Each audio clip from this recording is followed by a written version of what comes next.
তোহাবুড়ি কি করতেছে ওর নানার বাড়িতে আসলে ও অনেক অনেক খুশি হয়।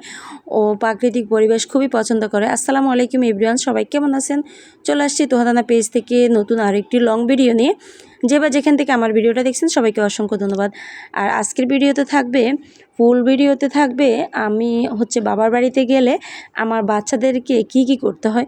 ওর বাবাকে বলছে যে আমাদেরকে একটু ঘুরাতে নিয়ে চলো। তো যেমন কথা তেমন কাজ, দুই মেয়ে বাবার হাত ধরে ধরে হাঁটতেছে মাশাল্লাহ। তো আমি চিন্তা করলাম একটু ভিডিও ক্লিপ করে নিয়ে নিই।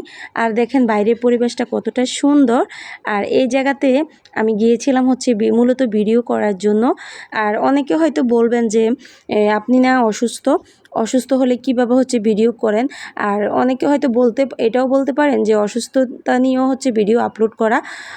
অবশ্যই, কারণ আমরা যেহেতু কন্টেন্ট ক্রিয়েটর করি, অবশ্যই আমরা ফেসবুক কিন্তু বুঝবে না যে আপনি অসুস্থ আছেন কি না সুস্থ আছেন। অবশ্যই টাইমলিভাবে আপনি যেমন একটা চাকরি করতেছেন, টাইম টু টাইম যেতে হয়, ঠিক তেমনই যারা কন্টেন্ট ক্রিয়েটর করে তারা অবশ্যই টাইম টু টাইমভাবে ভিডিও আপলোড করতে হয়। ফেসবুক কিন্তু দেখবে না যে আপনি সুস্থ বা অসুস্থ। তো চলে আসলাম আবারও ফিরে। আর তোহাবুড়ি এখানে তো যাই হোক, যে যাইভাবে সমস্যা নাই। আর এখানে তোহাবুড়ি অনেক দুষ্টামি করলো। তো আমরা ফিরে এসে দেখলাম কি রান্না হইতেছে। তো ওইখানে আমি একটু ভিডিও নিয়ে নিছি। আমার ছোটো ভাইয়ের বউ রান্না করতেছে। তো ঘুরে আসা দেখার পর ওরা এখন রান্না করতেছে একটু লেট করে, সকালে যেহেতু নাস্তা খাওয়া হয়েছে তো একটু লেট করে রান্না বান্না চলতেছে। তো যাই হোক, এখানে হাঁসের মাংস রান্না করা হচ্ছে। যদি আমি ছবিটা গত 2 দিন আগে পোস্ট করেছি। আর হাঁসটা দেশীয় হাঁস। আর আমার মায়ের হাতে পালিত হাঁস, অনেক মজার এই হাঁসগুলা। আর আসলে এমনিতে যারা হাঁসের মাংস পছন্দ করে তারাই জানে হাঁসের মাংস কতটা মজা লাগে। আর যেহেতু রান্না হইতেছে তো চিন্তা করলাম আর একটু ভিডিও করে আসি। তো 2 মিনিটের জন্য আমি একটু বাইরে গেছি আবারও। তো এসে দেখতেছি সবাই খাওয়া দাওয়া চলতেছে। তো খাওয়া দাওয়া চলা দেখে আমি আরও একটু ভিডিও করে নিলাম।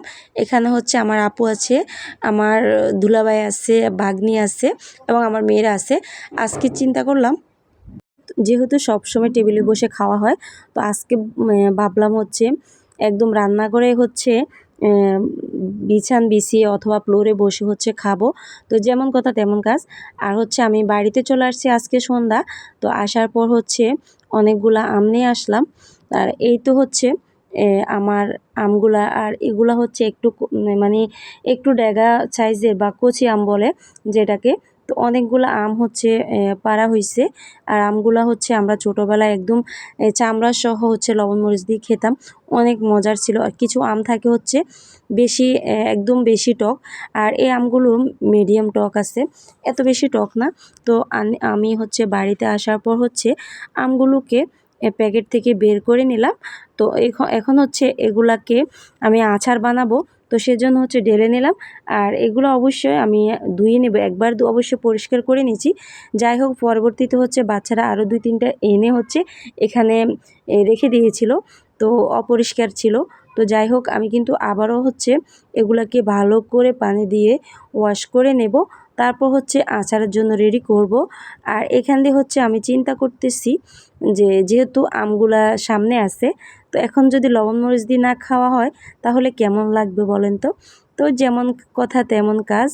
আর আমি ভিডিওর মাঝখানে আরও একটি কথা বলতে চাচ্ছি, যে বা যেখান থেকে আমার ভিডিওটা দেখছেন সবাইকে অসংখ্য ধন্যবাদ জানাই।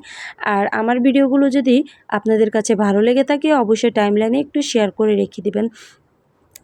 আর দেশ বিদেশ যে বা যেখান থেকে দেখছেন সবাইকে ধন্যবাদ জানাই। আমি আমগুলাকে বারবার দেখতেছি, এত কিউট ছিল আমগুলা। আর এই সময় যে আমগুলা থাকে না, ওই আমগুলা খেতে একটু পাকার মধ্যে আমরা ছোটোবেলায় ফাটিয়ে খেতাম। আর ফাটিয়ে খাওয়ার মজাটাই ছিল আলাদা। যখন ছোটোবেলা স্কুলে যাইতাম তখন কিন্তু এরকম আম এবং সাথে লবণ মরিচ নিয়ে যেতাম। অবশ্যই কে কে ছোটোবেলা আম আর সাথে লবণ মরিচ নিয়ে স্কুলে যাইতেন অবশ্যই কমেন্ট বক্সে জানাবেন। আমার হঠাৎ করে ছোটোবেলার স্মৃতির কথা মনে পড়ে গেল, তাই আপনাদের সাথে একটু শেয়ার করে নিলাম। আর আমাদের এই গাছের আমগুলা আমরা সবসময় একটু ছোটোবেলা যখন স্কুলে যাইতাম তখন এরকম ছোটো ছোটো সাইজ থাকতে হচ্ছে আমরা বিশেষভাবে আমি হচ্ছে গাছ বেশি বড় না, একটু ছোটো টাইপের গাছটা। তো আমরা হচ্ছে গাছে উঠে হচ্ছে মিনিমাম আমি গাছে উঠতে পারতাম ছোটোবেলায়। যাই হোক, ছোটোবেলা মানুষ অনেক কিছুই করতে পারতো, তো সে কথাটা মনে পড়ে গেল। আর এগুলো হচ্ছে আমি চিন্তা করছি এখন যেহেতু এগুলা প্যাকেট থেকে বের করছি, অবশ্যই একটা হচ্ছে কেটে খেয়ে দেখব আসলে আমগুলো হচ্ছে আগের মতো আছে কি না, হয়তো বা পাল্টেও যেতে পারে বা টক হতে পারে। তো সেজন্য হচ্ছে আমি একটা সিলে নিতেছি। অবশ্যই আমি সিলানোর আগে হচ্ছে আমি খোসা জড়ানোর আগে হচ্ছে আমি অবশ্যই এটা পরিষ্কার করে ধুয়ে নিয়েছিলাম, তারপর হচ্ছে সিলা হয়েছে। তো এখন হচ্ছে আমি একটু কেটে নেব। আর দেখেন আমটা হচ্ছে কাটতে আমার কাছে খুবই ভালো লাগতেছে। আর তোহাবুড়ি তানাবুড়ি অবশ্যই এই মুহূর্তে আমার কাছে নাই। আমি যখন ভিডিও এডিট করতে বসি ওদেরকে হচ্ছে চুপ করে হচ্ছে এক জায়গায় বসাই দিই, আরেকটা ফোন আছে ওইটা দিয়ে বসাই দিই, অথবা যে কোনো কিছু হাতে দিয়ে বসাই দিতে হয়, না হলে তো জানেন বাচ্চাদের যে অবস্থা।